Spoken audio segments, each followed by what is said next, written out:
बढ़िया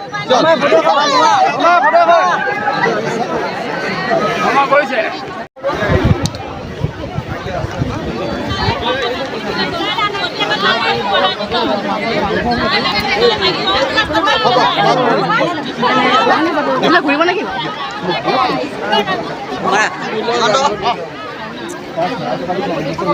মোক খালি কাগজখিনি দি দিয়ক মই ঘৰত আৰামত চাম ইয়াত দৌৰাদৌৰি কৰিব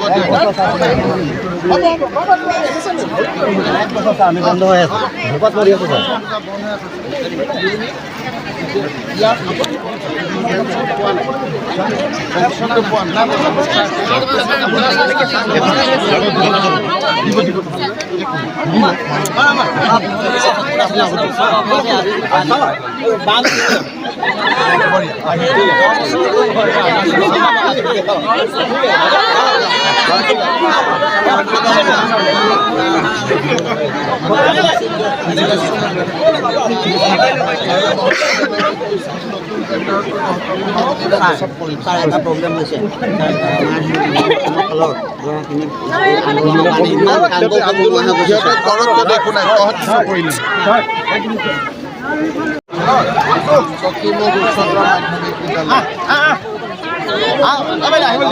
স্কুলৰ বিল্ডিং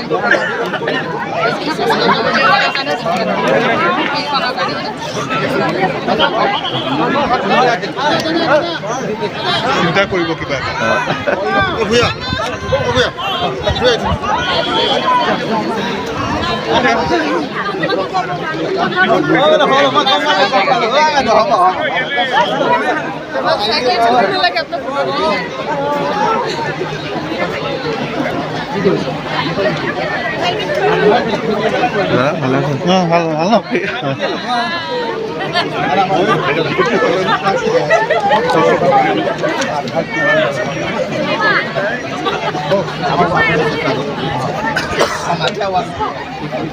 গাড়ী থৈ আহিব লাগিছিল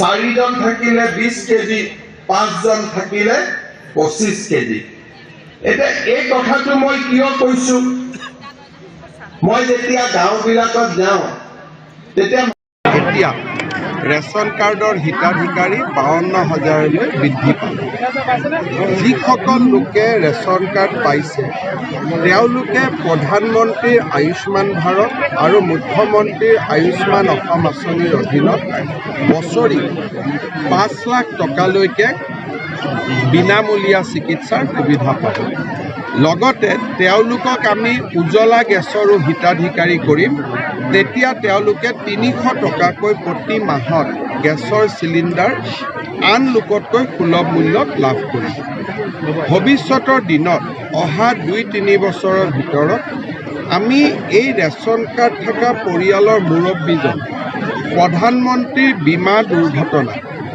আৰু প্ৰধানমন্ত্ৰীৰ যিটো মৃত্যু ইনস্যুৰেঞ্চ স্কিম আছে সুৰক্ষা যোজনা এই তাৰ আমি বিনামূলীয়া হিতাধিকাৰী কৰিব পাৰিম যাতে প্ৰত্যেকটো পৰিয়ালত এটা সুৰক্ষা থাকে পঞ্চমতে আমি অহা বছৰ অৰুণোদয় আঁচনিটো ৰিষ্ট্ৰাকচাৰ কৰিব খুজিছোঁ যাতে প্ৰত্যেক ৰেচন কাৰ্ড থকা পৰিয়ালত লাহে লাহে আমি অৰুণোদয় আঁচনি দিব পাৰোঁ তাৰমানে অসমত 52 লাখ পৰিয়ালৰ হাতত ৰেচন কাৰ্ড আছে 52 লাখ অৰুণোদয় একেবাৰে নহ'ব কিন্তু 2-3 লাখকৈ যদি প্ৰত্যেক বছৰে আমি হিতাধিকাৰী বঢ়াই যাওঁ তেতিয়াহ'লে 2026-27 চনত আমি আমাৰ লক্ষ্যত উপনীত হ'ব পাৰিম। ইয়াক কয় চেচুৰেশ্যন বুলি, তাৰমানে 100% আঁচনিৰ সফলতা এই দিশত এতিয়া আমি লাহে লাহে আগবাঢ়িছোঁ। এতিয়া ইলেকশ্যন কমিশ্যন দিল্লীৰ পৰা এখন লেটাৰ চৰ্চিত হৈছে যে 16 এপ্ৰিলৰ ভিতৰত ইলেকশ্যন হ'ব বুলি। এতিয়া আপোনালোক কিমান দূৰ সাজু? সাধাৰণতে অসমত যিটো পৰিৱেশ এইটোত আমি বহাগ বিহুৰ আগতে ইলেকশ্যন সমাপ্ত হয়। ময়ো নিৰ্বাচনী আয়োগক অনুৰোধ জনাম যাতে অসমৰ নিৰ্বাচন 14 এপ্ৰিলৰ আগতে সমাপ্ত হয়, কাৰণ তেতিয়া মানুহে বিহুটো ভাল কৰি পালন কৰিব। আপোনালোক সাজু আছে মানে? আমাৰতো অসুবিধা একো নাই, অসমতো বিশেষ অসুবিধা নাই। আৰু ভাৰততো মই ভাবোঁ যে এটা বিপুল বিজয় নৰেন্দ্ৰ মোদী ডাঙৰীয়াৰ নেতৃত্বত ভাৰতীয় জনতা পাৰ্টী লাভ কৰিছে। স্যাৰ, লোকসভা নিৰ্বাচনৰ আগত অৰুণোদয় আঁচনি ধন বৃদ্ধি পাব নেকি? এই মুহূৰ্তত আমি সেইটো পৰিকল্পনা কৰা নাই। আমি অৰুণোদয় পলিটিক্সৰ লগত লিংক কৰা নাই, কিন্তু প্ৰত্যেক বছৰে অৰুণোদয়ত কিবা নহয় কিবা নতুনত্ব আহে। গতিকে এইবাৰৰ বাজেটতো ৰাইজে কিবা ডেফিনেটলি নতুনত্ব শুনিব পাব। কিন্তু আমি ইলেকশ্যন বুলি অৰুণোদয়ক একো নকৰোঁ, কাৰণ আমি হিতাধিকাৰীক বহুত বেছি ৰাজনীতিকৰণ কৰিব নোখোজোঁ। নিজস্ব নিয়মত এইবিলাক চলি থাকে। নিৰপেক্ষভাৱে ছাৰ ৰাগা এতিয়া 5 ষ্টাৰ কণ্টেইনাৰ লৈ পেলাই ন্যায় যাত্ৰা কৰিছে। মই 2-3টা প্ৰশ্ন কংগ্ৰেছ দলক কৰিব খোজোঁ। সিদিনাখন বটদ্ৰৱাত সোমাবৰ কাৰণে তেওঁলোকে ইমান হুলস্থুল কৰে, কিন্তু ৰাহুল গান্ধী ডাঙৰীয়া গুৱাহাটীৰ পৰা ভূপেন হাজৰিকাৰ সমাধিৰ সন্মুখত পাৰ হৈ গ'ল।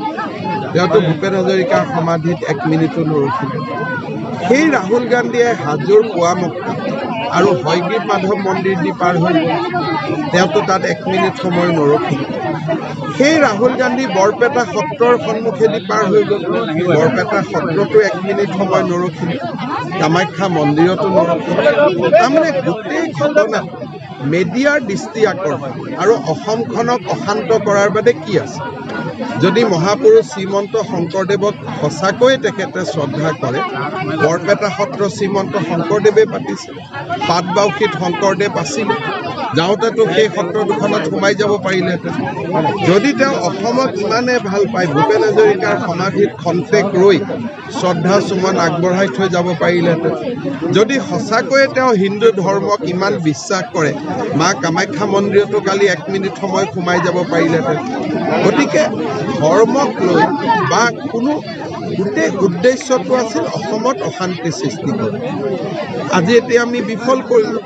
এতিয়া তেওঁ ধুবুৰীত যি ন্যায় যাত্ৰা কৰে কৰি থাকক, তাৰ মোৰ কোনো আপত্তি নাই। এৰেষ্ট আমি লোকসভা ইলেকশ্যনৰ পিছত কৰিম। এতিয়া কৰিলে মানুহে আৰু পলিটিকেল এটা পলিটিচাইজ হ'ব। লোকসভা কেছটো হ'ল, এতিয়া SIT ইনভেষ্টিগেশ্যন কৰিব আৰু যিবিলাক প্ৰমাণ আমাৰ সন্মুখত আছে। কালিতো গুৱাহাটীত বহুত ডাঙৰ ঘটনা হ'লহেঁতেন, যি ধৰণে তেওঁ বেৰিকেড ভাঙাৰ বাবে উৎসাহ যোগাইছিলে। গতিকে আমি সময়ত লোকসভা ইলেকশ্যনৰ আগতে আমি বৰ বেছি নকৰোঁ, কাৰণ অসমত আমি এনেই জিকি আছোঁ আৰু ইয়াত বৰ বেছি পলিটিকেল হুলস্থুল কৰি লাভ নাই। শান্তিপূৰ্ণভাৱে ৰাজ্যখন থাকিলেই ভাল। স্যাৰ, একাংশ কংগ্ৰেছ কৰ্মীয়ে উত্থাপন কৰিছে যে বিজেপিয়ে ভেৰনীয়া গুণ্ডা লগাইছে, কি ক'ব? চাওক, ভেৰনীয়া গুণ্ডাৰ ওচৰত আপুনি আহে কিয়? চৰকাৰে দিয়া ৰাস্তা দি গৈ থাকিলে গুণ্ডাৰ জেগাত থাকিলেহেঁতেন, আপোনালোকৰ জেগাত থাকিলেহেঁতেন। যেতিয়া কোনোবা এখন ৰাজ্যত আপুনি অতিথি হৈ আহিছে, সেই ৰাজ্য চৰকাৰৰ নিয়মটো মানিব লাগিব। আমি কৈছোঁ গুৱাহাটীতো তেওঁলোক আজিও সোমাইছে, কয় গুৱাহাটীত সোমাব বাধা দিছে। আৰে গুৱাহাটী পাৰ নোহোৱাকৈ উজনিৰ পৰা নামনি যাব পাৰে নেকি? তেওঁলোকে কৈ যে আজি বৰপেটা পালেগৈ, কি নগাঁৱৰ পৰা ৰকেটেদি গৈ পালে নেকি? গুৱাহাটীৰ মাজেদি এইটো গ'ল। খালি আমি কৈছিলোঁ যে এইটো ৰাস্তা দি নাযাব, X ৰাস্তা দি নাযাব, Y ৰাস্তা দি। সেইটোত কি আপত্তি কৰিবলগীয়া আছে? সেইখনোতো গুৱাহাটীয়ে। যে গুৱাহাটী সোমাব আমাক বাধা দিছে। আৰে গুৱাহাটী যদি আপোনালোক নোসোমালে, তেনে নগাঁৱৰ পৰা আপোনালোকে বৰপেটা কি ৰকেট লাঞ্চাৰ দি গৈ পালে নেকি? এনেকে অদ্ভুত কথা কৈ থাকিব নালাগে। আৰু এই অদ্ভুত কথাবিলাকৰ জৰিয়তে সস্তীয়া ৰাজনীতি কৰিলে বহুত দীঘলীয়া ফলাফল নাপায়।